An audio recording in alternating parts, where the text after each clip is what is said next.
Hello my friends, I'm so excited to be here at FABTECH today, and guess what? I'm on the Muratec Murata booth and I'm with my buddy Steve, and we're going to talk about, well, laser cutting and punch pressing, but combining them together. For a lot of our audience, you're out there in the CNC machining world, turning, milling, that kind of thing, even jumping into automation.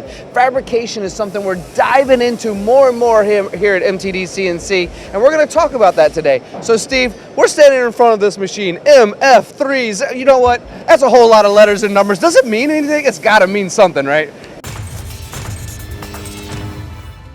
Yeah, it does. It means something. It's not just a bunch of letters we randomly pick. So what those letters and numbers mean is the M stands for motorum, which is the name we gave to our electric servo motor driven punch press, which we've been building since the early 90s.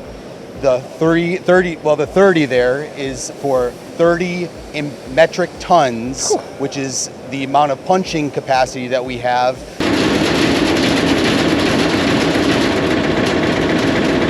Which is actually 33 imperial, which is what we use here in the States. And then the 510 is 5 foot by 10 foot, which is the maximum capacity of a sheet on this machine with no repositions.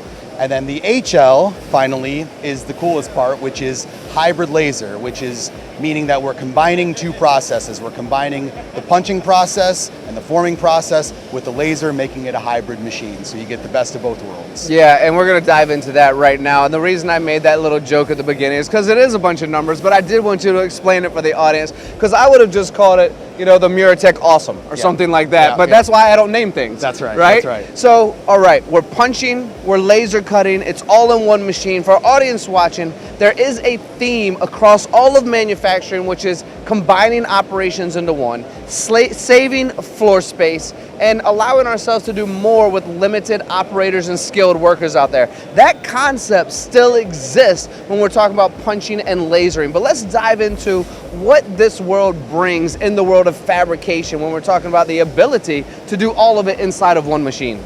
Yeah, so basically what we're looking at here is we're looking at a machine that can take two very important processes in the sheet metal world. Punching has been around for as long as sheet metal fabrication has been around, but has started to become a process where laser has replaced it in a way. If you're making holes and you're contouring, laser cutting has taken that precedent, but we still have forming, we still have other capabilities that the punch press is required for. So now we're able to do these things. We're able to incorporate tapping as well. We're able to do all these things in one footprint, and more importantly, without having to move this material from one process to the next, saving people, saving time, allowing for better throughput, for more predictability of throughput. A lot of things that this machine offers that give you that capability to just combine multiple processes into one. Well, I've known about punching since the days of Muhammad Ali and Mike Tyson, but I'm sure it came before that as well.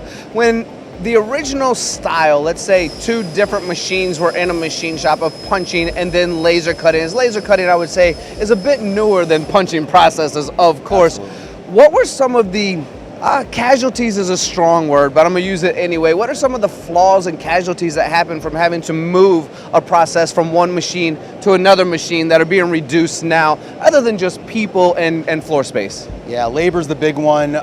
It's gonna also take more process engineering time, because you're having to account for the flow of it. So where you position your machines, you know, you don't want one process, say like you're punching and you're laser cutting, and then on the other side of a 200,000 square foot shop, you've got your bending or your welding, because now that has to move there. What are you going to do? Which I have seen before. Put it in a car? I mean, you're going to have to move it somehow. So this allows you to take this process, position it in an area where it's in the center of other processes, which are secondary processes, because this is doing most of your fabrication work, bending and welding, and that's all necessary, but it's secondary, and it's allowing you to allow that circle to be completed, more or less. I have to ask you, because this machine, while we're at FABTECH today and we're releasing this and showcasing this to all of the North American market, has been developed for years and years over in Japan, but you're bringing it here. So my question is, where do you think some of the highlights are through Muratec that really bring this to the clients and say, look, give us a look. The technology is around, of course it's around, and combining it is around, but coming to Muratec, because automation is in your DNA. What are some of the aspects that say, come check us out, come check our machine out? Well, that's the big one. You mentioned it, automation. You know, our company, we automate factories, we automate gigafactories, we've got automation in our DNA. It is something that's been a huge portion of what our company does. And with sheet metal fabrication, automation or loaders, it's no different. We feel very confident in what we can design and engineer in our factory in Japan.